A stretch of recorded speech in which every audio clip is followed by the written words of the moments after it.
wherever you may be around the world, and thank you for joining us once again on truth2u.org. That's truth number 2 letter u.org. I'm Jono, and joining me is Jason, Spiritual Babies. G'day, mate. Good morning. Good morning. Whoops. You all right? You okay? Yeah, some books fell on my face. Yeah. Don't you hate it when that happens? Don't you hate it? All of a sudden, just going about your business, minding your own business, and all of a sudden, books fall on your face. Yeah, read me. Yeah, I see. Okay, later. Different kind of a program today. Not a Spiritual Baby speed study. It's not a program of any particular, subject, is it? Maybe we'll get onto something in a minute. It's more of a ramble. A rambling chat. It's a rambling chat, but before we get onto the rambling chat, just let everybody know what your latest program is. All right, yes. So a few weeks ago, I was invited onto a pro on Israel National Radio with Ira Michelson and Rod Bryan to have a talk about the journey, I suppose, that I went from church to a synagogue. And I had a lot of fun on there. It's a big thrill to be on there. You can find it on my website on spiritualbabies.net, on my Facebook page, and on Israel National Radio. And if you are in the process of asking questions about your faith, or wondering if you're the only one who feels the way you do about maybe your doubts of the New Testament, have a listen. See if there's anything in there that makes you feel a bit more tuned in.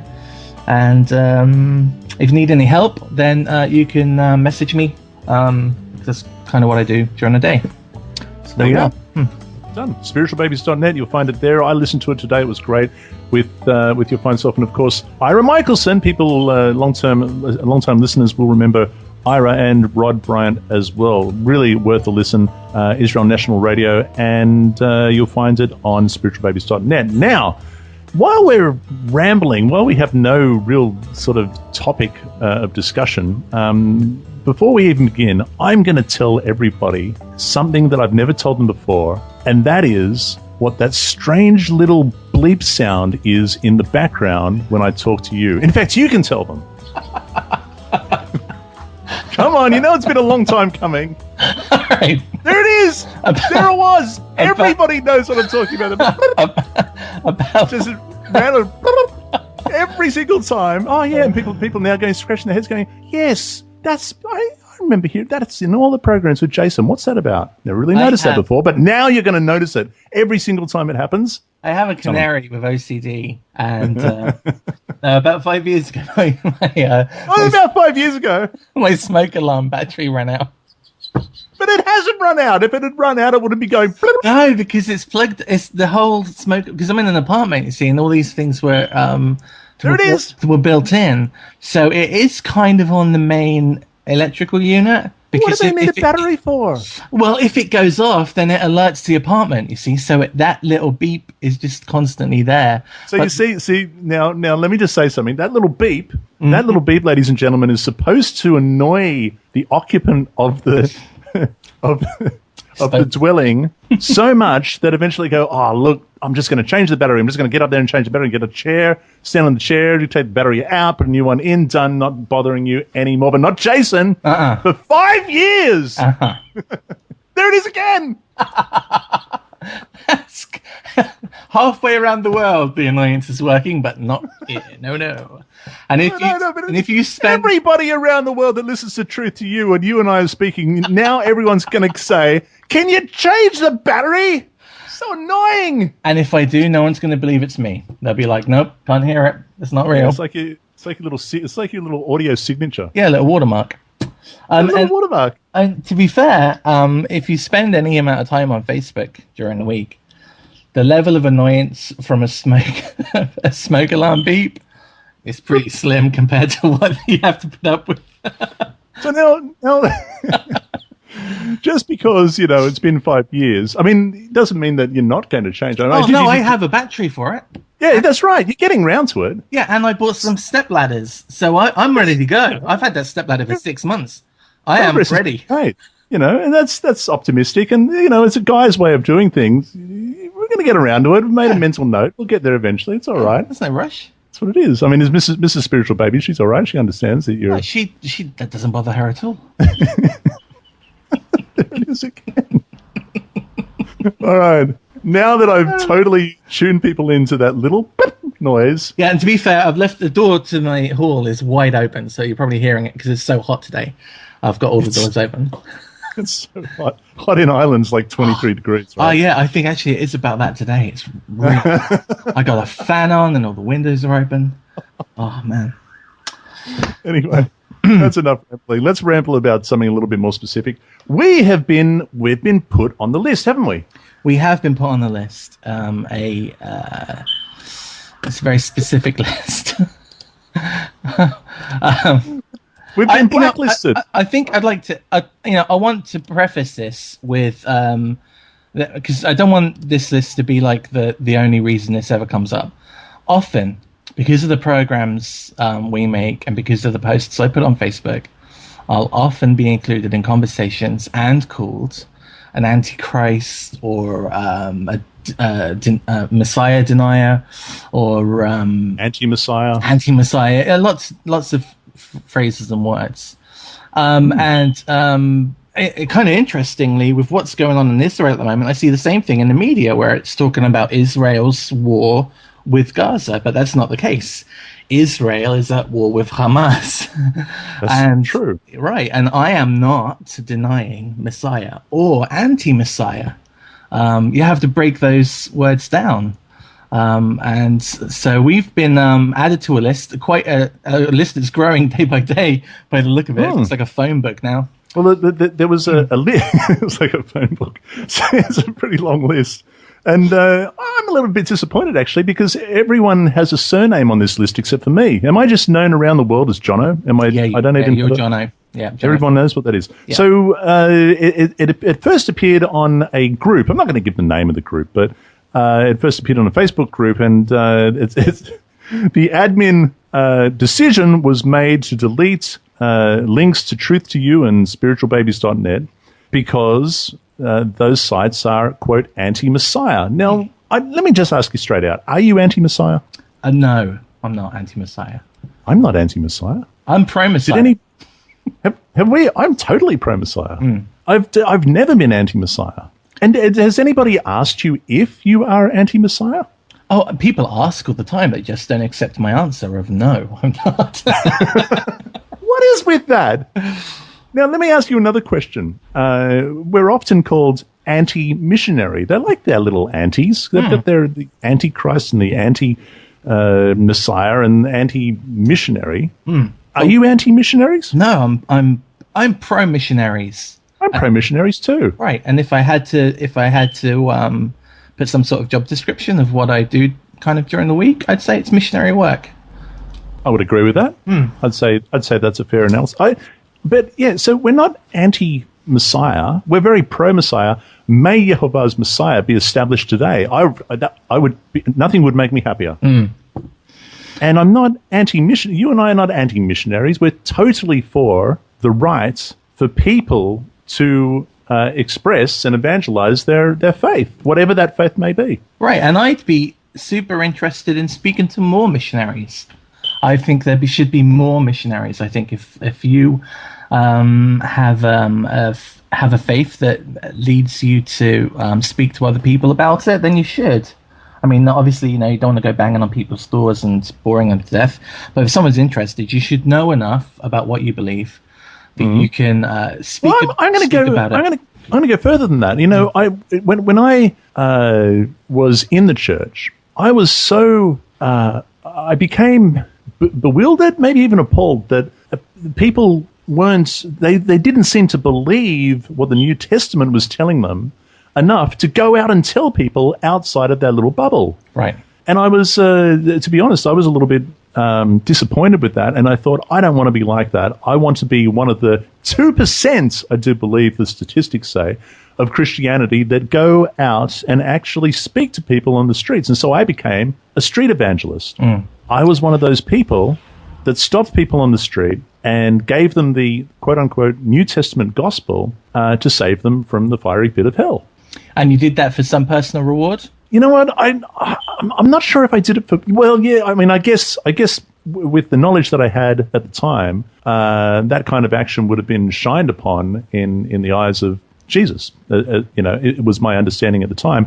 But at the same time, with the faith that I understood in the New Testament, I really did feel that the New Testament demanded that we go out and preach the gospel to all the ends of the earth. I mean, this is the Great Commission that is in the end of the book of Matthew, right? Go out and yeah. And I really did feel that if what we supposedly believe is all that, why wouldn't we be beating people's doors down to tell them? I mean, obviously you're not going to do that, but you should be able to exercise your right of free speech out on the streets and to talk to people about that. And I really, and I did that. I did that for quite a time.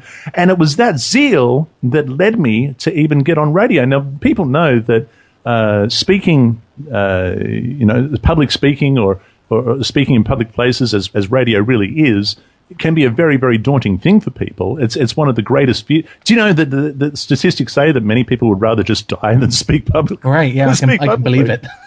And it was a really big thing for me to step into Truth to You and to start doing this. But it was out of that zeal for the faith that I understood at the time, the faith that I was expressing at the time, that I did those things. I would like to see more of that. I do respect the Jovi that comes and knocks on my door. I just ring that. I wish they would ring me first, but they just turn up out of the blue. But I do like it when they come and they do that. I mean, I appreciate and respect their zeal, don't you think? Absolutely. And I was stopped on the street a few months ago by a lady. She must have been in her late 50s, and she asked me outright if I believed in God, and she was Jehovah's Witness.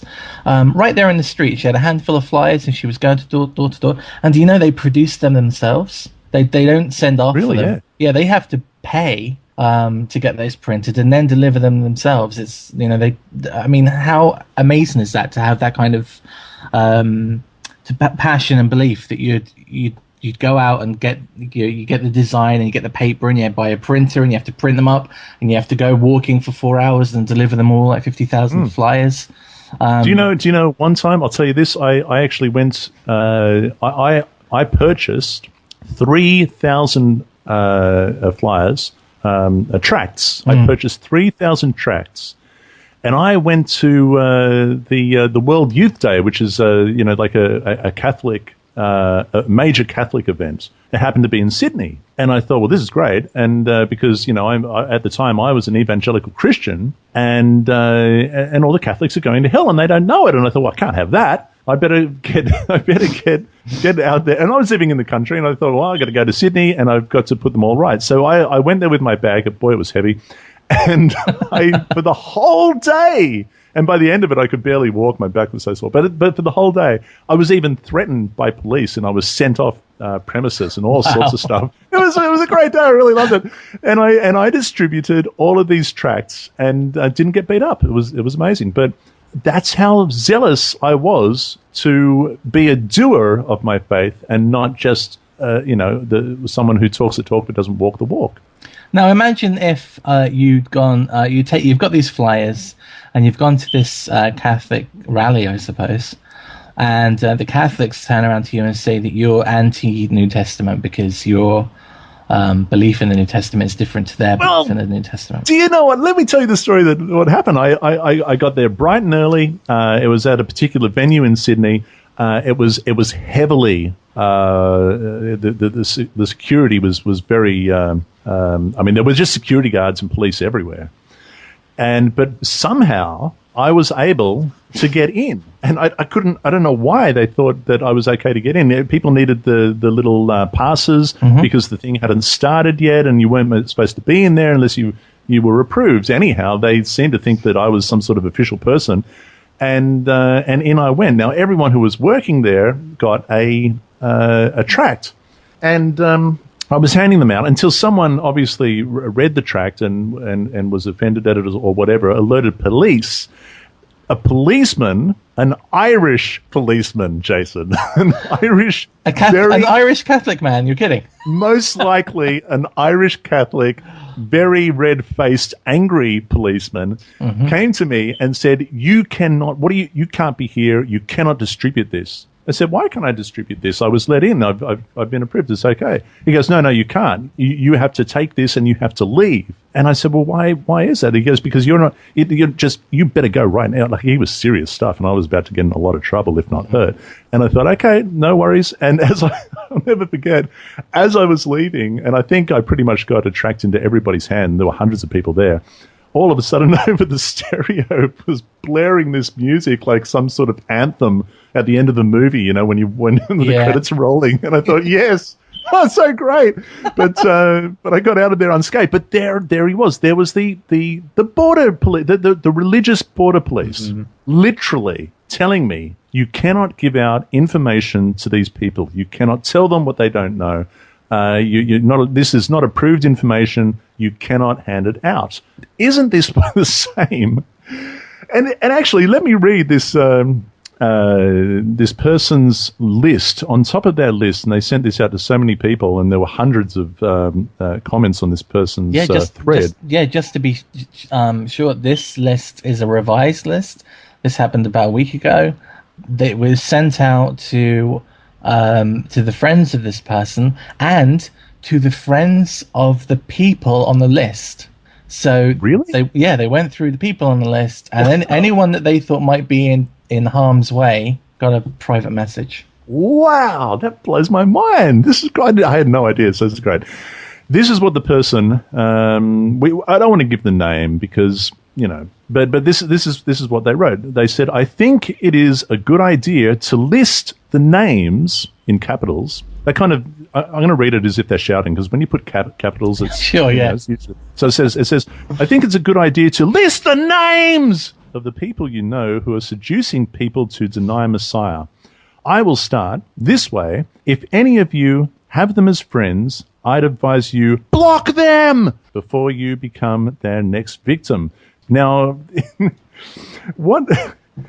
correct me if I'm wrong, Jason, but what this person is saying is there's a person you are friends with. They don't believe the same as you. Don't listen to them. Block them. Otherwise, you will become their victim. Right. I'd like to just highlight the word victim and the phrase seducing people.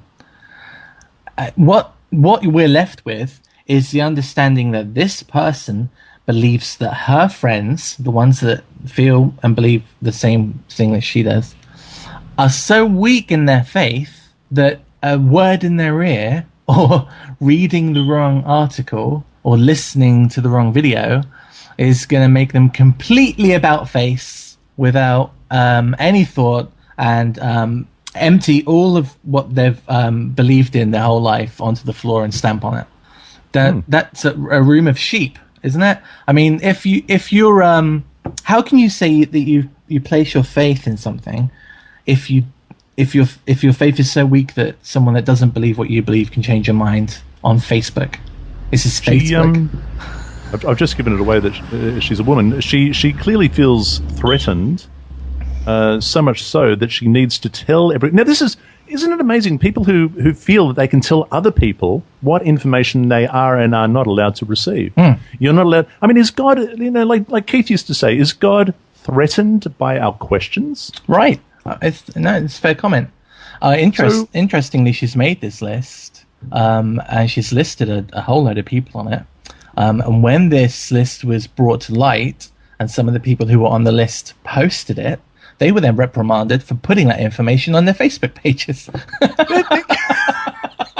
That's craziness. Now, the other thing is, of course, now again, this woman says, I advise that you block them. She's written in capitals before you come there next week. Now, the funny thing about this is that in all the 120 comments that are on this particular thread on this person's Facebook page, I think about 8 or 9 of them are friends with me on Facebook, including her. Right. Which is a major fail, isn't it? Which goes to show that people are more interested in what you might be talking about than what they don't know you're talking about. It's a little bit funny, isn't it? It's just strange. Additionally, this particular woman, I love this. This is one of my pet favorite things. Is when Christian men refer to themselves as the bride of Christ, and Christian women refer to themselves as watchmen. Yeah, it's very odd. It's a little bit odd. I'm not sure what to make of that. I guess, But let me tell you. But also within the thread, within the comments, she has referred to us as, quote, dead men walking. right. In fact, she's been very kind to several people. I'm kind of embarrassed by the amount of love she's showing to people that normally I would have thought you'd be trying to win back. I mean, is that how it works in some messianic circles? Do you you hear that somebody doesn't believe what you believe, so you cut them off? I guess it happens. I guess it happens when you feel threatened. When something about your faith is threatened, it's safer to cut them off than to engage them if you're not secure in your faith. But the thing about it, and I've experienced this a number of times. I'm sure you have as well. I'm going to quote the New Testament in Matthew chapter 18 from 15, verse 15 on. Yeshua is saying, "Moreover, if your brother sins against you, go and tell him his fault between you and him alone. If he hears you, you have gained your brother." That's what it says. And it's, that's what it tells you to do. It says that by the mouth. Now, Yeshua quotes the Torah, and this is from Deuteronomy chapter 19, if I remember correctly. He quotes that by the mouth of 2 or 3 witnesses, every word may be established. Now, among those witnesses include the particular person, the accused. Right. Includes the accused. And now, did this particular person contact you? No. No.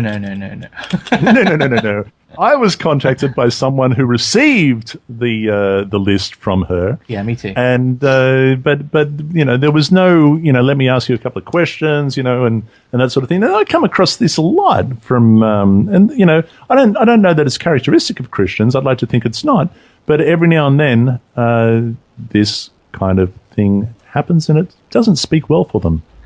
What I suppose, we're bracketing everyone in there as Christians. I do know a lot of people who are Christian, and I get on with them, and we can have proper conversations and good chats.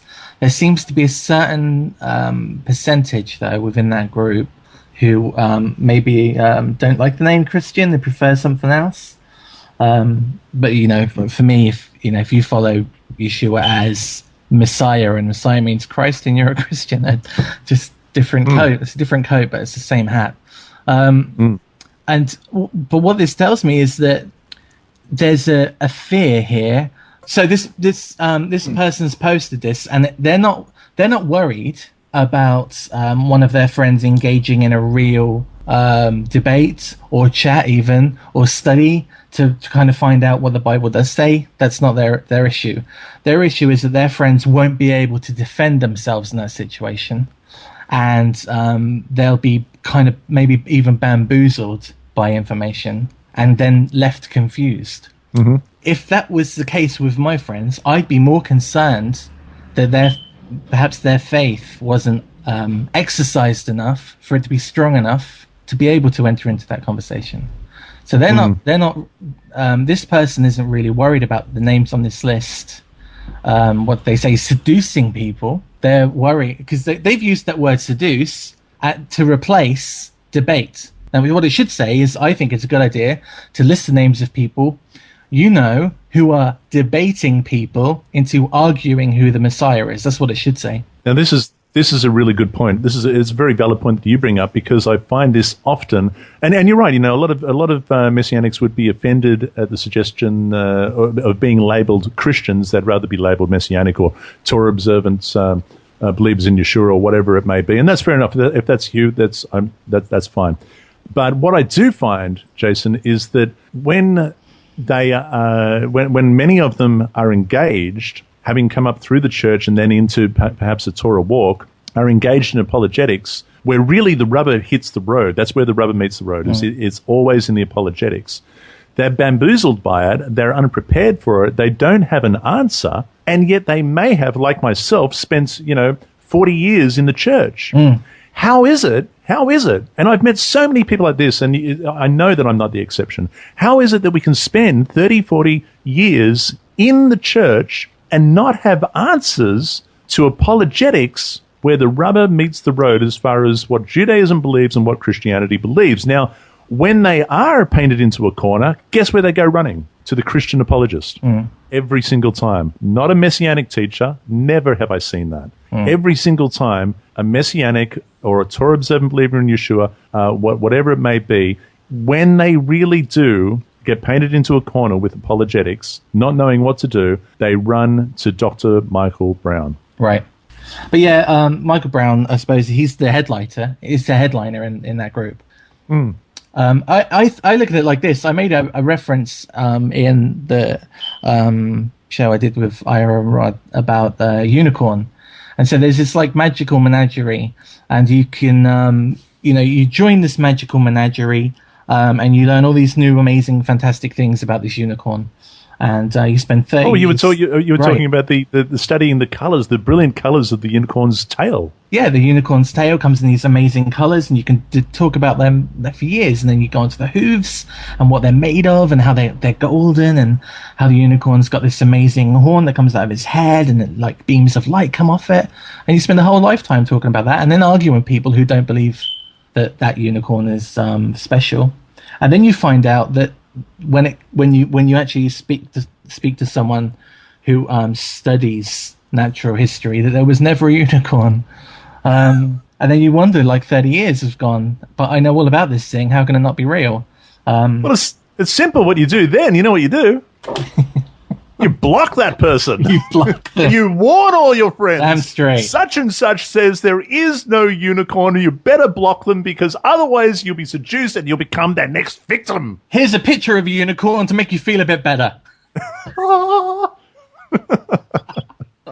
But so don't allow other people, dear listeners, in case you're going through this, don't allow other people to determine whether or not you have enough sense, whether or not you can think for yourself, whether or not you're, I mean, how often do you hear, Jason, particularly in the church, we would often hear, oh, well, it's okay for those who are mature in their walk, but, there's a lot of infants, and we need to protect them because they just don't know.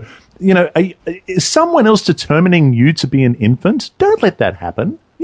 God has given you a brain. God is not threatened by questions. He's quite happy for you to investigate things and really own the information for yourself. And I'd say that if there are any Christians or Messianics that are listening and they've made it this far, first, I applaud you. Thank you for listening. Secondly, go and study what you believe. Like, build an argument. Have a look at the arguments that are placed up when we put up videos with Tovia Singer and with Michael Skobek. And all these great audios, and there's something in there you go, that's not quite right. Go and open your Bible and prove it. Like, learn what your response should be. Learn what it is. Learn what it is. See, I have conversations with people often, and they'll make a very bold statement about something they believe in, and I'll ask them, why do you believe that? And most of the time, they struggle for an answer, and it generally comes down to, that's what someone told me. Very rarely can they give you a verse. So learn where the verses are, and if the verse isn't there, you're going to have to ask why it isn't there. There's no secret codes in the Bible. It's not some. It's not hints. It's not shadows. It's not. It's not some sort of mystical read it upside down and back to front, and then it'll all be revealed. There are verses and passages, and it's there for you. God speaks directly to you with his voice. When it says so says God, or God says this, that's his voice, and you can choose to accept that, or you can choose to try and bend that to suit what you want it to say. Now, I would encourage people to. I've never said. I'm going to tell a little story. Can I tell a little story? Go for it. I'll get the cocoa. I'm going to okay, you get the cocoa and sit back in your little comfy chair with your every now and then in the background. And so when I was, because a lot of people, I don't really tell people about, me and all that sort of stuff. But I'm on a roll, and I'm gonna.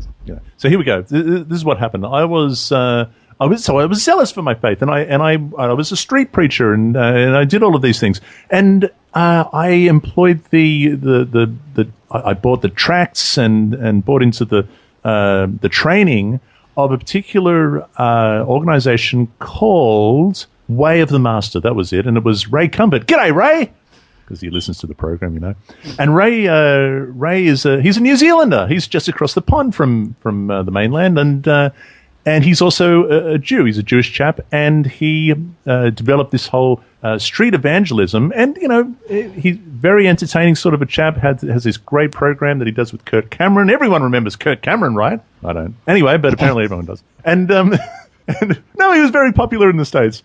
And anyway, so I got the tracks, I did the course, and I was now. What it used to get to me though, that they would tell people, they would use the law, right, the Torah, to convince people that they are sinners and that therefore they need Jesus. Wow. Because I know they would use the law to do that, and it was very clever. And, you could say to stop someone on the street and say, what do you think happens to someone, when they die? And invariably people would say, well, I think bad people go to hell and good people go to heaven. Well, really? Well, are you a good person? Oh, yeah, I'm a good person. Well, really? Well, can I ask you a couple of questions to see if that's true? Oh, sure. Yeah, sure. Okay. So then you would take them through the 10 Commandments. And have you ever, let's just go straight to the fourth. Have you ever kept Shabbat? It's the Saturday. And they'd say, no, I haven't. I often work on Saturday. Well, you've broken that one. Therefore, you're going to hell, and that's why you need Jesus. Now, the interesting thing is that in Way of the Master, once you become a Christian, you don't need to keep the Sabbath anymore. Huh? But no, you had to. Right. And you broke that one. Therefore, you're going to hell. But if you accept Jesus, it's all, into your heart as your personal savior. It's all good now, and now you don't have to keep the Sabbath. And so that was an issue for me at the time, and because I really did see the Sabbath as something given in the Torah, something that had to be obeyed. And as I learned more about the Torah and learned more about the commandments, I realized there's a whole lot of stuff here that we should be doing, like the dietary laws, that just aren't being done, and certainly we're not being held up by this particular organization. And I got a little bit upset about that, and a little bit of back and forth went on. And in my me being upset, I got on the web, and there was a attached to this organization was Way of the Master Radio, and I was fishing around on the web, and I found an interview with a rabbi by the name of, and this is the first time I ever heard of this guy. His name was Rabbi Tobias Singer. And this was, I don't know how many years ago this was now. This was a number of years ago, maybe 5 or 6 years ago. And there's an interview between Todd Friel of Way of the Master Radio and Rabbi Tobias Singer. I listened to that, and he tried that very same, he tried to evangelize and convert this rabbi. And as I listened to this, it blew my mind, because for the first time, after being on the street for so long, I was hearing scripturally founded answers, Jewish apologetics that made very good sense. And at the end of this discussion that transpired live on the air between Todd Friel of Way of the Master Radio and Rabbi Tobias Singer, I realized, my goodness, the Jews have very sound apologetics, and I've never heard this before. Now, there was, I don't know, maybe some years passed since that, maybe 1 or 2 years. And maybe I looked into it a little bit, and maybe I got a little bit, maybe I felt a little bit threatened myself. And I thought, I better not look too far into this, because I don't know where it's going to end up. And this is something that is inbuilt. It's something that's built into you. I don't know if you remember, but in church, you're always told, you be careful. You can't, there's some things you just can't question. If you question them, you might be down to hell. That's right. You just don't go there. Don't go there. It's too dangerous. Blasphemous. It's over. And there was always that uneasy feeling of, I better not look at that, because I know what I believe is true. Therefore, I don't need to look at that, right? Well, I remember doing a program, and I won't go into too much detail. No, it was with Baruch Ben Daniel of the Aramaic New Testament. The AENT. And Andrew Gabriel Roth, and it was, and there was a kerfuffle anyway between Keith Johnson and Nehemiah Gordon and Bruce Gorovenko. What's his name? Baruch Ben Daniel. And what was happening at the time was, and we did a program on Truth to You. People can find it. It's called, I think it was called the Aramaic Letter Exposed or something like that. And but what was happening was that Baruch Ben Daniel and Andrew Gabriel Roth wanted the opportunity to hold a disputation with Nehemiah Gordon. and basically argue the same apologetics that have been argued for the last 2,000 years. Nehemiah, of course, said, that's not my thing. It's not what I do. It's not what I'm trained in. It's outside of my scholarly studies, and I'm not going to go there. And I don't want to engage with another someone else who professes to be a Jew, likened him to Pavlo Christiani, and people can look him up. And he didn't want to engage in this particular disputation, in a debate of apologetics, and I can totally understand that. But it did get me wondering at the time. I thought to myself, why doesn't Nehemiah believe in Yeshua? Why not? I think it's a valid question nevertheless.